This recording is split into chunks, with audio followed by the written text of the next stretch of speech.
All right, so we're diving into a case that's captivated people for decades, the Black Dahlia. But, it's more than just a murder, right? It's like this story woven into the fabric of 1940s Los Angeles, a city kind of buzzing with this post-war energy, but also, that Hollywood glamour. What was LA like back then for a young woman, especially one with Hollywood dreams? Well, just imagine a city, pulsing with this energy, the lights, the glamour of Hollywood. It promised fame and fortune. You had Boogie, Bergman, all of them Oh, lighting up the silver screen. And of course, it drew dreamers in like moths to a but flame. everyone wants a piece of that. But for every success story, there were countless others who found their dreams, well, shattered. The reality of Hollywood, it was a harsh contrast to the glitter and gold. So it wasn't just about like the allure of fame that drew Elizabeth Short in, was it? I mean, our sources suggest she was looking for something more. Absolutely. It ran deeper than just wanting to be a starlet. When you look at Elizabeth's past, you see this yearning for stability that she just couldn't seem to find. Think about it. Her father stages his own suicide, Oh, only mm, to reappear years later. oh my gosh. Imagine the impact that has on a young girl. Yeah, that's huge. It really speaks volumes about the instability that seemed to follow her. Yeah. And later on, all these tumultuous relationships, I mean, was she trying to find that sense of security that was missing, or was it something else? It's a question that lingers, isn't it? The sources definitely point to a pattern of, well, complicated relationships. This wasn't just about fleeting romances. She wanted something more. And this is where that dark side of Hollywood starts to come into play, you see. You have this young woman, ambitious, yes, but clearly vulnerable, and she's trying to navigate a world that, well, often preyed on that vulnerability. It's like that classic film noir setup. You have the bright lights, but they're casting these long shadows. They don't let us forget that beneath all the glitz and glamour, 1940s Los Angeles had a pretty seedy underbelly. Exactly. Post-war boom meant prosperity for some, sure, but it also came with this surge in crime, and let's not forget corruption. It wasn't just a city of dreams. There was a lot of disillusionment brewing, and even the institutions meant to protect people, they were wrestling with their own demons. You're talking about the LAPD, right? Yeah. So how did that whole atmosphere of corruption affect how they handled a case as high profile as the Black Dahlia? Well, the LAPD back then, it was, let's just say, it was complicated. You had corruption running rampant, ties to organized crime. It was a whole thing. And that created an environment where justice, it wasn't always so black and white. You could almost say it was for sale sometimes. And that made it incredibly difficult to untangle a case like this, especially one that would grab the public's attention the way it did. It wasn't just a murder. It was a spectacle. It was like someone carefully staged this whole thing, and it sent shockwaves through a city that thought it had seen it all. Yeah. And then, it's January 15th, 1947, just a normal morning, seemingly, in Limerick Park. And then Betty Bersinger, she stumbles upon something that would be etched into the city's history forever, the body of Elizabeth Short. But there's more to it than just finding a body, right? Oh, absolutely. It was the brutality, the sheer, well, you could say artistry of it. Even seasoned detectives, they were shocked. I mean, the body was posed, bisected, completely drained of blood, and that horrifying Glasgow smile carved into her face. It painted a picture, and it wasn't a pretty one. It said this wasn't just about ending a life. This was personal. This was a statement.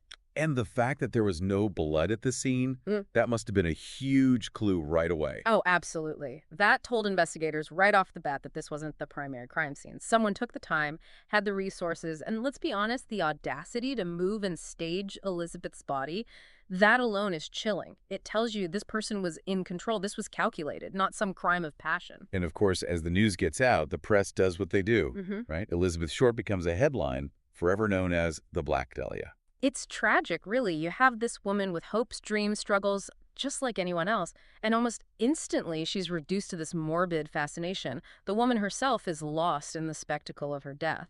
It's like the killer wanted to create a spectacle, to make sure the Black Dahlia was a name everyone knew. And, I mean, they were successful, right? But at what cost? Elizabeth Short, the woman who came to Hollywood with dreams, she's reduced to this morbid fascination. And then you have the LAPD. They were already dealing with corruption, not enough resources, and now they've got this pressure to find answers in a city that's completely captivated by this, well, this macabre mystery. Identifying Elizabeth through her fingerprints, that was a big deal back then, right? Absolutely. I mean, think about it. This is before fancy databases, DNA analysis. They had this fingerprint card from a minor offense years earlier, and suddenly it's the key to finding out who the victim was. It's pretty amazing when you think about it, how important a small detail can be. And from those fingerprints, they start piecing together Elizabeth's last days, and they find a link to the Biltmore Hotel and this Mhm. guy, Robert Manley. Manley, he claimed that he'd dropped Elizabeth off just a few days before her body was discovered. But like a lot of things in this case, it was kind of a dead end. So, was he a distraction, or did he have a piece of the puzzle that the investigators just couldn't, put in the right place? It's a question that people still debate today. One name that comes up again and again, Dr. George Hodel. Hodel's a perfect example of how a suspect can get linked to a crime even when there's not a ton of hard evidence. He was this big-time LA doctor, but he had this dark side, a scandalous past. The articles mention a bone-chilling detail about a wiretap recording of Hodel, where he's like, supposing I did kill the Black Dahlia, they can't prove it now. Yeah, and that recording has had people talking for years, especially because at the time he was already being investigated for another murder, his secretary. And the articles say his alibi in that case wasn't very strong, which could mean he was free to commit the Dahlia murder. Plus, they found surgical tools at his place. The cops thought they might have been a match to the cuts on Elizabeth Short's body.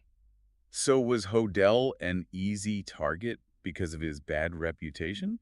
Or was it his medical knowledge that made him suspect number one? It's still being debated, really. The articles present strong arguments on both sides. I mean, some experts will say the LAPD never had enough to actually charge him with the Dahlia murder, so maybe he was just a distraction. On the other hand, you've got his medical background, those creepy recordings, and the fact that he might not have even been where he said he was. It's easy to see why some people think he did it. It's a chilling thought either way. Okay, so we have Hodel, but there's another suspect in these articles, Leslie Dillon. He was a bellhop, right? But he seemed a little too interested in the case. And this is where things get interesting, because Dylan wasn't just some guy who saw something. He contacted the LAPD, claiming to know who did it. Even named a guy, Jeff Connors. Trying to cover his own tracks, or was there something more to his story? Good question. The thing is, the LAPD psychiatrist back then, Dr. Paul DeRiver, he thought Dylan's letters were more than just some smokescreen. He was really into psychological profiling, like a pioneer. He thought the way Dylan knew so much about the murder, especially the mutilation, it was like some kind of subconscious confession. Wait, so the psychiatrist thought Dillon blocked out the memory of killing Elizabeth Short and was projecting it onto this fake Jeff Connors guy? Exactly. But the articles also look at the other side of that. Like, was DeRiver projecting his own ideas? Was he so gung-ho about using this new profiling technique that he saw a confession where there wasn't one? I mean, Dylan was a writer. Maybe his letters, as graphic as they were more about being interested in the darkness of it all, not actual guilt. A writer putting themselves in the middle of this gruesome story. Hmm. Stranger things have happened, I guess. Did they ever find any real proof against Dillon? No, they didn't. And his alibi, rock solid. Not like Hodel's. But get this, he actually sued the LAPD later for wrongful arrest. Makes you think, was he some innocent guy being hounded by a desperate police force, or was it a way to cash in on the notoriety of the case? More twists and turns. Speaking of which, there are a few other names in the articles. Mark Hansen, for one. He owned a nightclub Elizabeth Short used to go to, right? Yeah, the Florentine Gardens. It was the place to be seen if you were an aspiring actress or, well, someone looking to meet an aspiring actress. Anyway, Hansen definitely popped up on the police radar, especially with those rumors about Elizabeth staying at his place. You get the sense he was pretty smitten with her, maybe even a little heartbroken if she turned him down. So, are we talking about a crime of passion here? Did Hansen kill her to silence her? Maybe out of jealousy or because she rejected him? It's possible, sure. But the articles also bring up another angle with Hansen, something that makes it a whole lot more complicated. Organized crime. The Florentine Gardens, it wasn't just a nightclub, it was a known hangout for mobsters. Hold on, are we going from a jealous lover to a potential mob hit? Did she get caught up in something dangerous without even realizing it? It's a chilling thought, but the article suggests it's not totally out there. Think about it. Young Elizabeth Short overhears something she shouldn't at the Florentine Gardens. Maybe she stumbles on some information that could bring down a big-time gangster or ruin a lucrative operation. And suddenly, getting rid of her isn't just about tying up loose ends. It's about sending a message. The brutality, the way her body was left out in the open, It's a terrifying spectacle, a way to keep everyone else in line. Exactly. This kind of cold, calculated violence was, unfortunately, business as usual in the world of organized crime. Okay, so we've got motives swirling around personal grudges, and then there's the whole organized crime angle. But we can't forget about Robert Manley, right? He was the last person to see her alive, said he dropped her off at the Biltmore Hotel. Though, didn't his story have some holes in it? It did. For one thing, the articles mention that after he dropped Elizabeth off, he checked into a completely different hotel with his wife, almost like he was trying to make sure he had an alibi. The timing of it all is just a little too convenient. Yeah, and it seems like whenever someone tries that hard to look innocent, it usually raises a red flag. Did anything actually link him to the crime scene, though? Not really. The articles say that Manley sailed through multiple lie detector tests. Of course, those aren't foolproof, but back then they were a pretty big deal in investigations. Plus, unlike Hansen, there wasn't a clear connection between Manley and Elizabeth beyond that car ride. So, another dead end. Although his name is still out there in all the Black Dahlia theories. Another possible suspect, Walter Bailey. He was a surgeon, and he lived pretty close to where they found Elizabeth's body. Bailey's a fascinating one. His name comes up a lot when people talk about the medical professional theory, which has always been a part of this case. I mean, the way Elizabeth's injuries were so precise, especially how her body was cut in half, it made people think that whoever did it had to have some knowledge of anatomy, maybe even someone with surgical experience. And Bailey, being a surgeon, would have those skills. Plus, he lives so close to the vacant lot. Seems like he checks a lot of boxes. But did they ever find a link between the two of them? Nope, not a single one. There's zero evidence that Bailey and Elizabeth Short ever even crossed paths.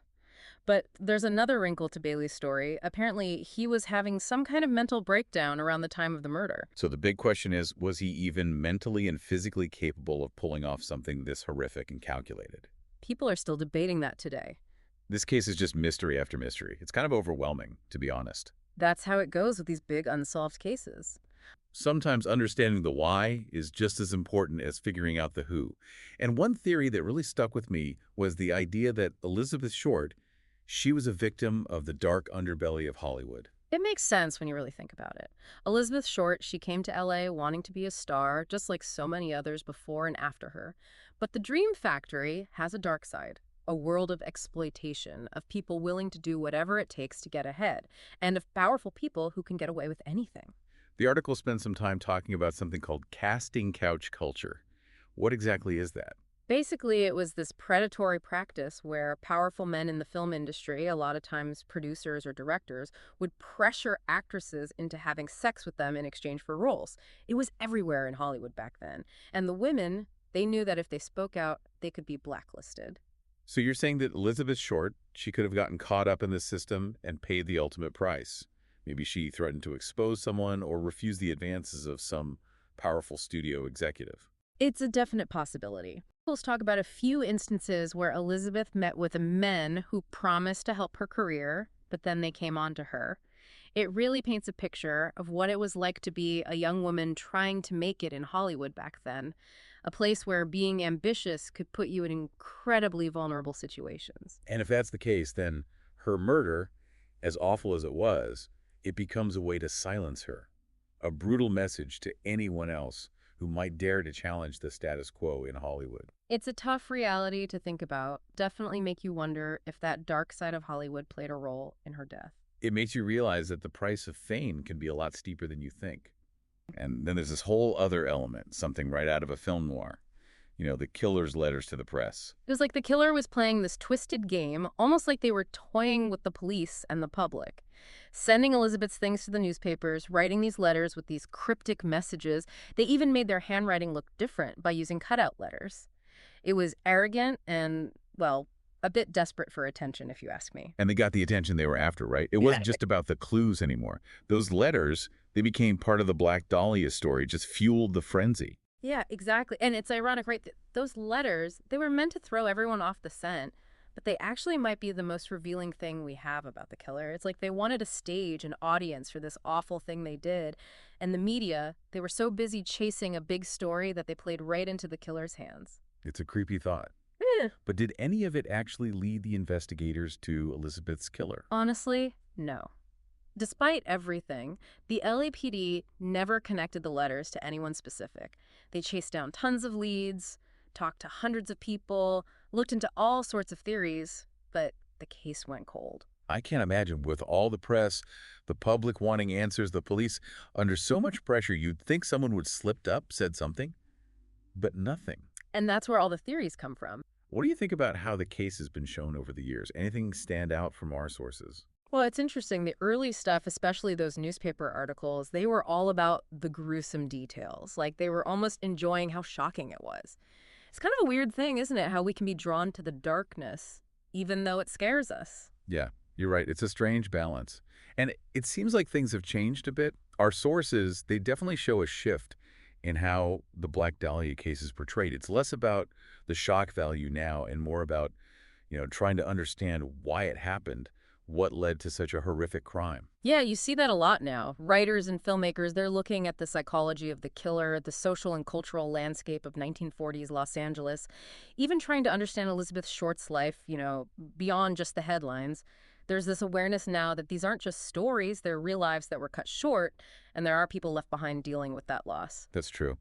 And it reminds me, we haven't really talked about Elizabeth's family, what happened to them after everything. Their story, it often gets lost in all the sensationalism. Imagine finding out about your daughter's murder, not from the police, but from a reporter chasing a story. Awful. And then all the media attention, constantly being reminded of their loss, the lack of answers. It's just heartbreaking. It reminds you that behind every true crime story, there are real people hurting. It adds another layer of sadness to an already tragic story. A young woman, her life cut short, her dreams, everything gone, and a family left wondering why. And maybe that's why we're still talking about the Black Dahlia case today. It's this mix of ambition, vulnerability, glamour, and darkness. It's about chasing a dream in the city that can be just as cruel as it is captivating. It makes you think, doesn't it? About the dark side of people, about how even our justice system can fail, but how well we can ever really know another person, and that line we walk between being fascinated by true crime and exploiting it. Yeah, exactly. It's a case that forces us to ask some tough questions, not just about the case itself, but about how we relate to these kinds of stories. It has for us today, that's for sure. What do you think? If the Black Dahlia case happened now, with all the technology, social media, would it have been different? Would they have caught the killer? It makes you wonder. We may never have all the answers, but exploring the Black Dahlia case, it reminds us to look deeper, to see the history, the psychology, all the things that come together to create a story like this, both captivating and tragic. It's been quite a journey, exploring a mystery that continues to fascinate and challenge us all these years later.